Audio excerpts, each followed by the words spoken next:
Hey guys, it's William with Ardent Practice Partners. Welcome back to the Billing Review and Audit series. In the last episode, we covered how to set up your billing review, gathering system access, building your provider profile, and what data to export. Today, we're going to be diving into coding and documentation.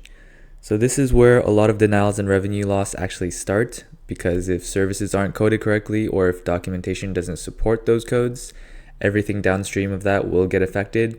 So let's review how to code and document properly. So let's begin with understanding mental health CPT codes.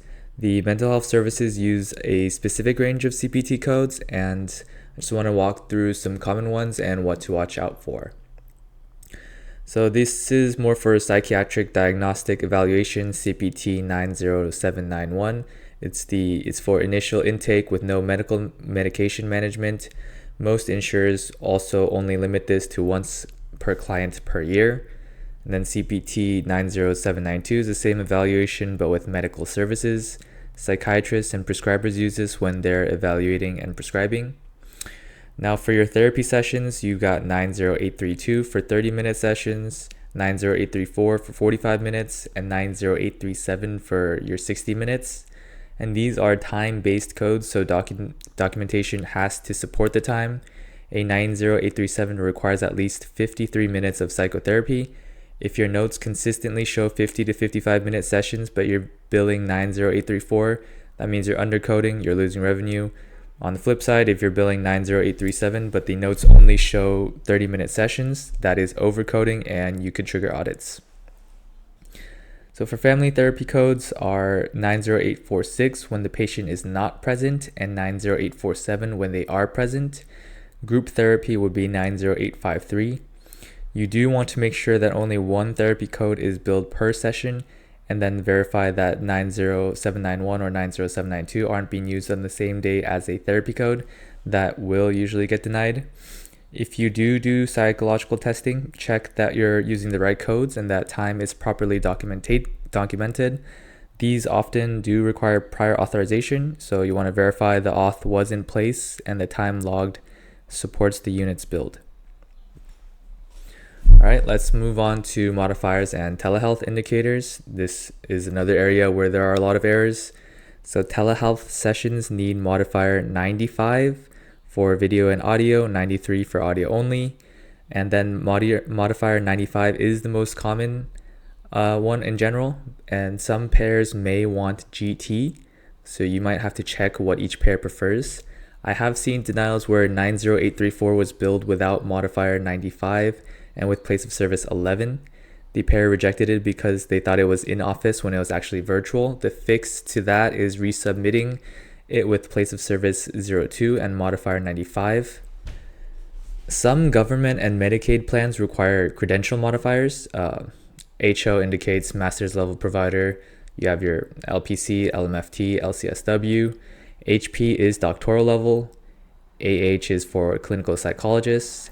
AJ is for clinical social workers. If you bill Medicaid and don't include these, you might get denied. For example, state Medicaid might require modifier HO to pay an LPC at the master's level rate. Modifier 25 is rare, but it's a separately identifiable evaluation management service. You would only use this if you did something significant and separate in addition to therapy. It's more for psychiatrists doing therapy plus med management.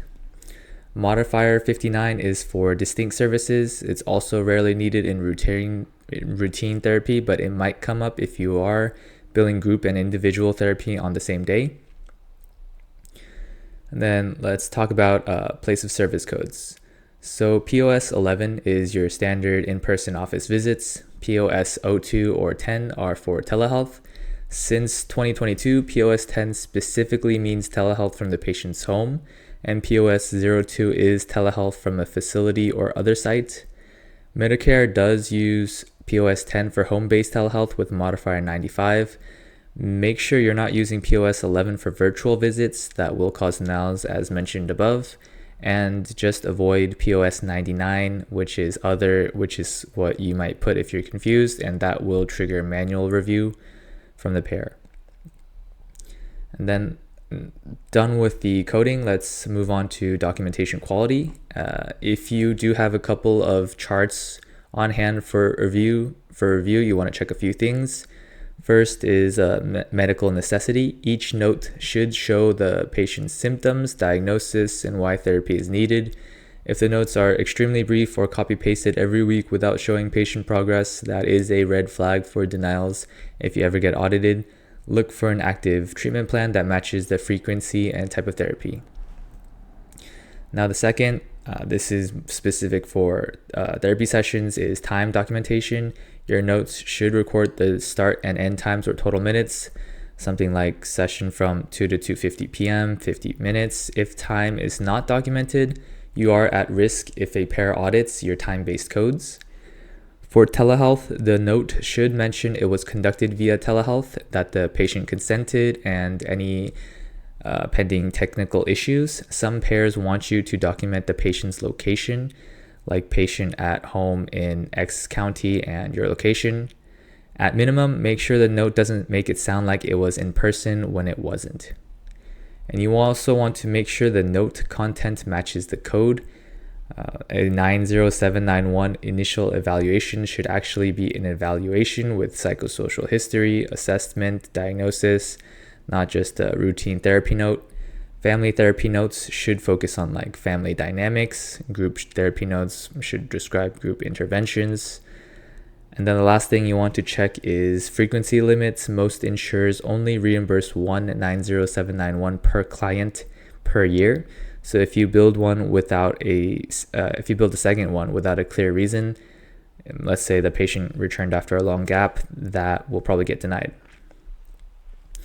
And then let me highlight just a couple of common pitfalls I do see over and over in documentation. The first one is always billing the same code regardless of actual session length. Maybe you're just always using 90834 even when sessions are running longer because it just feels safer. But if the documentation supports longer sessions, that's just lost revenue on your end. The second one is forgetting telehealth modifiers. Even just missing the modifier 95 can cause a denial. And then you have to spend time correcting and resubmitting, which we know is a long time period. And then the third one is not documenting time at all. So without time documentation, you are very vulnerable if a pair ever questions whether a 90837 was actually 60 minutes. And the last one would be copy-pasted notes that look identical week after week. Payers call this quote-unquote cloning, and it can trigger audits even if every session was legitimate. So overall, I just took you briefly through a coding and documentation review that should hopefully flag any systemic issues. Things like always billing 90837 without documenting time, forgetting telehealth modifiers, using disallowed diagnosis codes. These are the patterns that you later want to map to denials and revenue impact. And the goal here really isn't to catch every tiny error. It's just to identify patterns that are causing consistent problems, because once you know the pattern, you can fix it going forward and stop the overall leak. In the next episode, we're going to dive into the core of the revenue leakage, which will be the claims review. So this is where we will examine the entire life cycle of claims from charge entry all the way to payer payment. We'll look at some payer-specific quirks, some auth issues, timely filing, and all the places where claims typically get stuck. And if you're finding this series helpful, I'd really appreciate it if you'd hit the subscribe button. If you have any specific questions about coding, documentation, or just mental health billing in general, you can check us out at ardentpracticepartners.com or drop them in the comments below. Thanks for watching, and I'll see you in the next one.